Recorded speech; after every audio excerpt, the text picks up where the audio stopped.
what has happened is that Imran Khan's supporters, the members of his party who were going to stand as PTI candidates, were not allowed to do so. So they stood instead as independents. And as you say, the independent vote has swept the Pakistan elections. And it's quite a shocking outcome and has really taken the establishment, by which I mean the military-backed Nawaz Sharif, who was thought of as a foregone conclusion beforehand, and his other rival, his arch-rival, Bilawal Bhutto Zardari, and they both are very much ingrained. They're dynastic families that have shared in the power of Pakistan with the military since its founding in 1947. But the vote for the independence is really a vote against the establishment for Imran Khan. And even though he's in prison, he's pretty much the most powerful person in Pakistan today. Yeah. You know, we often see when the military in Pakistan decides somebody is their candidate, have they ever been defeated in the past? No, and that's why this is so shocking. But, Bev, at the same time, it's really very dangerous. The military here really does control every aspect of life. It controls the media, it controls who can come in and out of the country, it controls the economy, and it controls who is Prime Minister and who is in charge of each one of the provinces here. And so now it's got its back up against the wall. The last time you and I spoke was as the votes were coming in on Thursday, and as it became clear very early in the day that the independents were going to sweep the country.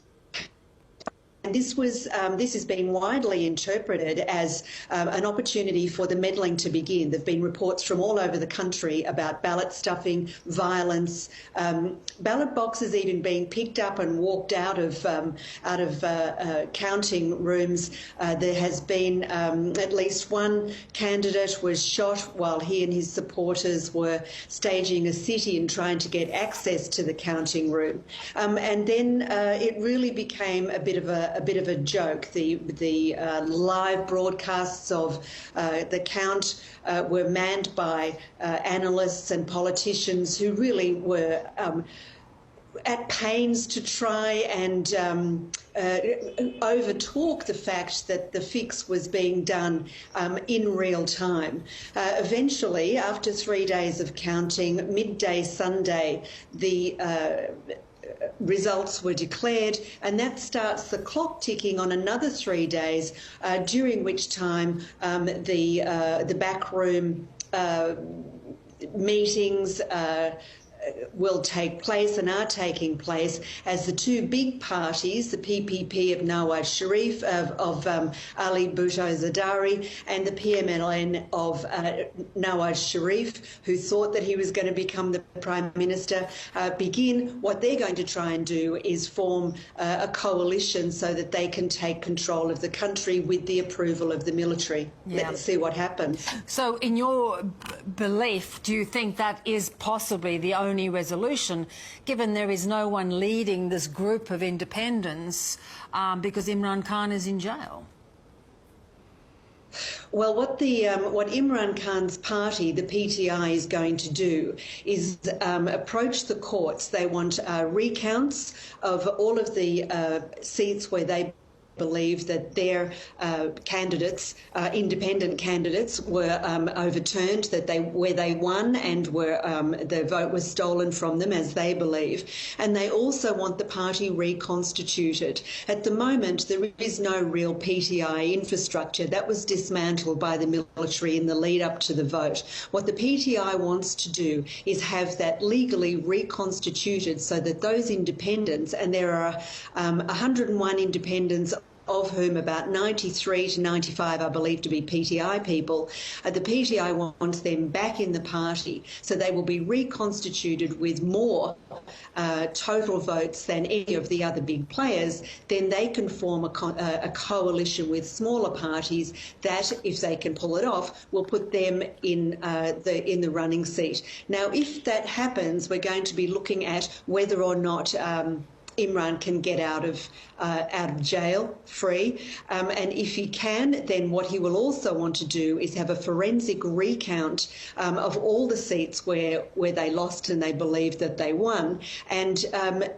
this will be uncompromising. So we're at a point of real deadlock and of real danger, and really on the precipice of many more months of potentially of political instability in a country with an economy that just doesn't work. Yeah, indeed. And so to that point, if you know the courts rule against this grouping of independents, do you see them taking to the streets? Do you see the military even contemplating allowing them to form some form of government, given that they've made it very clear that they are not supported by the military? Well, I've talked to people, Bev, already who've said never count out the military. They don't care. They've taken a slap in the face, but ultimately they don't care. This is a country where the military has a history of dealing with problem politicians.